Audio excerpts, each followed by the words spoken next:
Halo, kami dari kelompok 4. Di sini kami akan memberikan penjelasan secara singkat terkait proyek IoT yang kami lakukan. Adapun proyek kami adalah untuk membuat perangkat IoT untuk mengukur suhu, kelembapan, api, dan cahaya.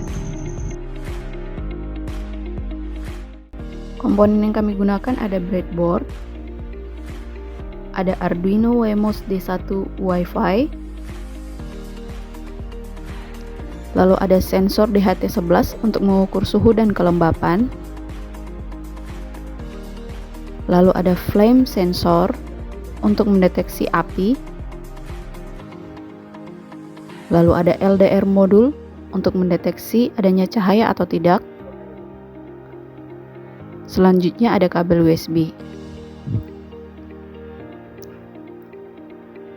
Ini merupakan breadboard yang digunakan sebagai media untuk arus ground dan VCC, kabel jumper untuk male-male, dan terakhir ada kabel jumper male-female.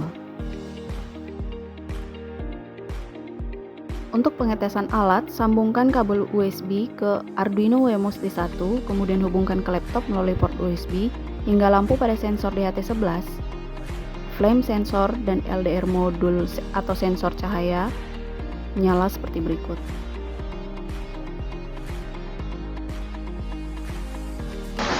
Selanjutnya saya akan menunjukkan codingan yang dibuat melalui Arduino IDE, yang selanjutnya file ini akan diupload ke project board Wemos D1 R1 Wi-Fi.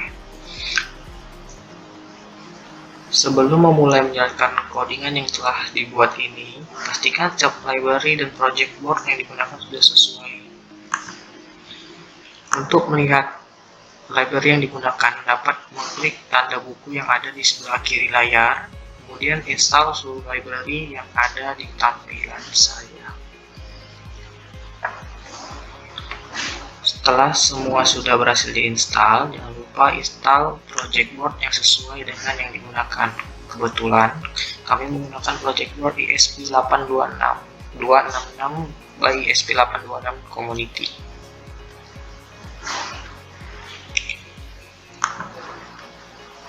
Untuk output data dari keseluruhan coding ini, kami menggunakan dua media. Yang pertama melalui serial monitor yang ada di ujung sebelah kanan di Arduino IDE, yaitu serial monitor, dan yang kedua menggunakan Blink Cloud Server.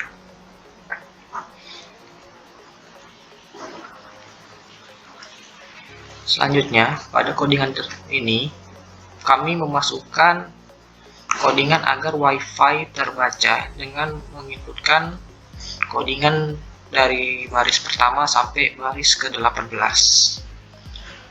Selanjutnya, karena kami menggunakan Blink Cloud, maka Blink Template ID, Blink Template Name, dan Blink Out Token ini dikopikan, yang dimana nanti akan didapatkan ketika pertama kali membuka website Blink membuat device baru. Selanjutnya, di sini ada deklarasi pin D3 yang digunakan untuk output DHT11, yaitu sensor suhu. Selanjutnya, dideklarasikan juga tipe dari sensor yang digunakan seperti DHT11, tetapi tidak semua sensor harus dideklarasikan, karena kebetulan untuk sensor suhu dia perlu dideklarasikan. Selanjutnya, deklarasikan pin D2 untuk output LDR model yang mana dia akan mendeteksi cahaya. Agar Arduino terhubung dengan Blink Cloud dan sensor monitor diperlukan hotspot, makanya di sini dimasukkan hotspot dari perangkat yang digunakan, seperti contohnya pada kami menggunakan handphone Galaxy A52 dan dengan password sedemikian. Setelah itu, masukkan fungsi untuk pengiriman sensor. Yang di baris 42 ini merupakan pemanggilan pin yang sudah dideklarasikan sebelumnya. Selanjutnya ada pembacaan sensor suhu yang dideklarasikan sebagai T, dan ada pembacaan sensor kelembapan yang dideklarasikan sebagai H. Selanjutnya untuk sensor api dideklarasikan menggunakan sensor reading, yang dimana datanya diambil dari analog read A0. A0 ini merupakan data untuk sensor analog, sedangkan untuk data biasa dia biasa memakai D0, D1, dan seterusnya.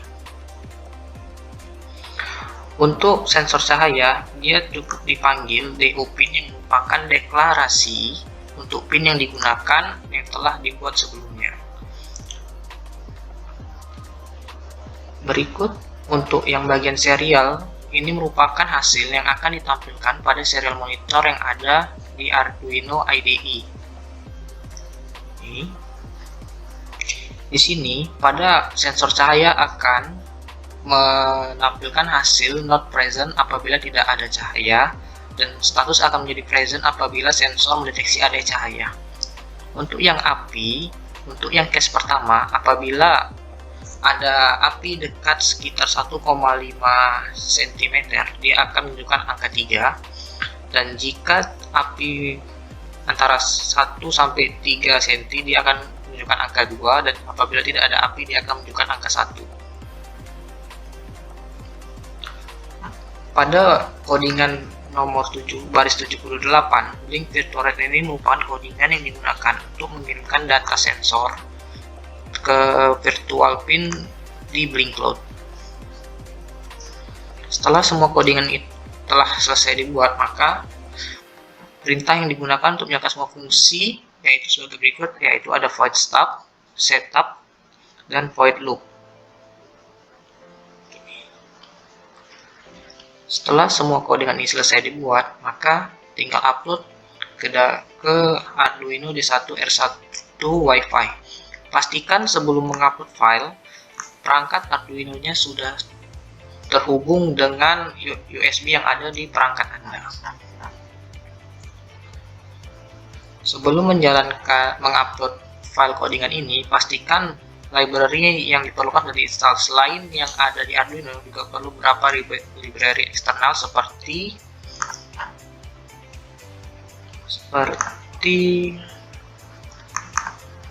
Blink 13.2, CH340 install Windows untuk kabel USB agar bisa nyambung ke D1 R1 Wi-Fi, dan ada di HT sensor library agar seluruh sensor yang digunakan bisa dibaca codingannya oleh Arduino IDE. Setelah berhasil diinstal, selanjutnya tinggal upload file yang telah di-coding tadi.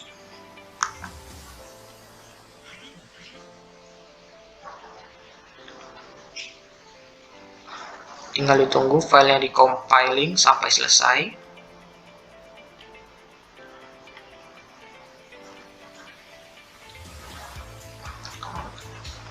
Apabila sudah muncul persenan seperti writing at 0x dan seterusnya, itu berarti file sudah tidak ada error dan perangkat sensor sudah dapat digunakan.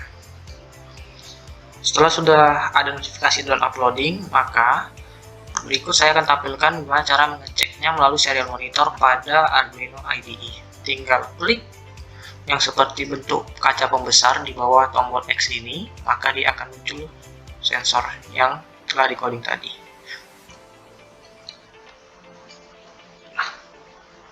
Di sini untuk temperaturnya 2410 Celcius dan kelembapannya 59%. Apabila diberi udara atau udara yang lembab dan suhu yang tinggi, maka temperatur dan kelembapan akan berbeda.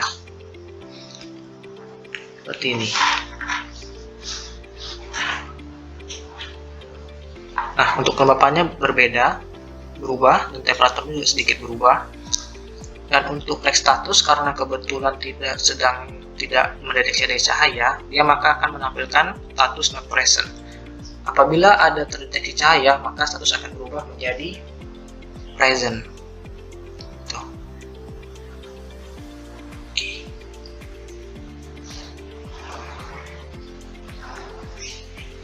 Mungkin sekian penjelasan terkait codingan yang digunakan untuk Wemos D1 R1 Wi-Fi.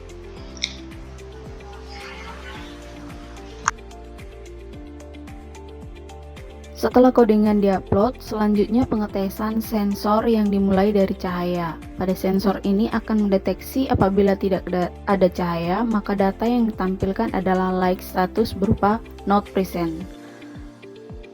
Namun apabila ada cahaya terdeteksi, maka data akan berubah menjadi like status present.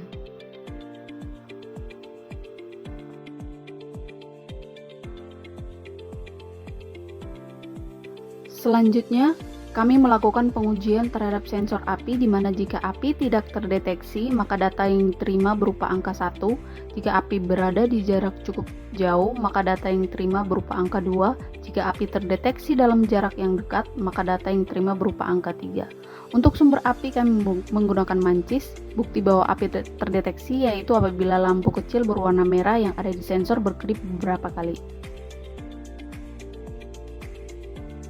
Yang terakhir ada sensor kelembapan dan suhu. Suhu awal bisa kita lihat 26 derajat dan kelembapan 93%. Kemudian ketika diberikan udara atau suhu tertentu, maka data yang ada pada blink di smartphone berubah menjadi sesuai dengan suhu dan kelembapan yang diperoleh oleh sensor DHT11. Seperti pada gambar, suhunya menaik dari 27 derajat, lalu naik menjadi 28 derajat, dan kelembapan 98%. Demikian penjelasan proyek kami. Sekian dan terima kasih.